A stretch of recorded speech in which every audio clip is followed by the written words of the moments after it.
ನಮ್ಮ ಚಿಂತಾಮಣಿ ನ್ಯೂಸ್ ಕನ್ನಡಕ್ಕೆ ಸ್ವಾಗತ. ನಾಳೆ ಈದ್ ಉಲ್ ಫಿತರ್ ರಂಜಾನ್ ಹಬ್ಬ ನಿಗದಿತ ಸಮಯಕ್ಕೆ ಆಚರಿಸಲು ಚಿಂತಾಮಣಿಯ ಜಾಮಿಯಾ ಮಸೀದಿಯ ಅಧ್ಯಕ್ಷ ಮೂನ್ ಸ್ಟಾರ್ ಗೌಸ್ ಪಾಷಾರವರು ಕರೆ ನೀಡಿದರು.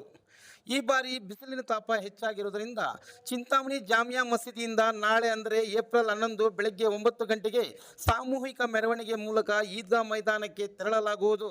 ನಗರ ಭಾಗದ ಮುಸಲ್ಮಾನ್ ಬಾಂಧವರು ನಿಗದಿತ ಸಮಯಕ್ಕೆ ಹಾಜರಾಗಿ ಪ್ರಾರ್ಥನೆ ಸಲ್ಲಿಸಬೇಕು. ತಾಲೂಕಿನ ಎಲ್ಲ ಗ್ರಾಮದ ಮಸೀದಿ ಜಮಾಯತ್ನವರು ಸಹ ಬಿಸಿಲಿನ ತಾಪ ಗಮನದಲ್ಲಿಟ್ಟುಕೊಂಡು ನಿಗದಿತ ಸಮಯಕ್ಕೆ ಸಾಮೂಹಿಕ ಪ್ರಾರ್ಥನೆ ಸಲ್ಲಿಸಬೇಕೆಂದು ಕೋರಿದ್ದಾರೆ.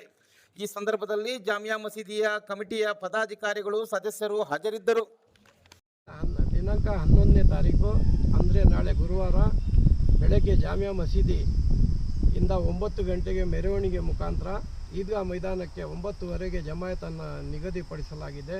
ಚಿಂತಾಮಣಿನ ತಾಲೂಕಿನ ಮುಸ್ಲಿಂ ಬಾಂಧವರಲ್ಲಿ ವಿನಂತಿ, ಸಕಾಲಕ್ಕೆ 9:30ಗೆ ನಮಾಜ್ಗೆ ಎಲ್ಲರೂ ಸಹಕಾರ ಮಾಡಿ ಬರಬೇಕಾಗಿ ವಿನಂತಿ. ಮತ್ತು ಬಿಸಿಲಿನ ತಾಪ ಜಾಸ್ತಿ ಇರೋದರಿಂದ ಎಲ್ಲ ಸಕಲ ಸೌಲಭ್ಯಗಳನ್ನು ಮಾಡಲಾಗಿದೆ. ಜಾಮಿಯಾ ಮಸೀದಿ ಕಮಿಟಿ ವತಿಯಿಂದ ಶಾಮಿಯಾನ ವ್ಯವಸ್ಥೆ, ನೀರಿನ ವ್ಯವಸ್ಥೆ, ಹಿರಿಯರಿಗೆ ಕೂತ್ಕೊಳ್ಳೋಕ್ಕೆ ಚೇರ್ ವ್ಯವಸ್ಥೆ, ನಮಾಜ್ ಮಾಡೋದಕ್ಕೆ ಪ್ರತಿಯೊಂದು ಸಕಲ ಸೌಲಭ್ಯಗಳನ್ನು ಮಾಡಲಾಗಿದೆ. ದಯವಿಟ್ಟು ಸಮಯಕ್ಕೆ ಸರಿಯಾಗಿ ಸ್ಪಂದಿಸಿ ಎಲ್ಲರೂ ಸಹಕಾರ ಮಾಡಬೇಕಂತ ಮುಸ್ಲಿಮ್ಸ್ ಬಾಂಧವರಲ್ಲಿ ವಿನಂತಿ.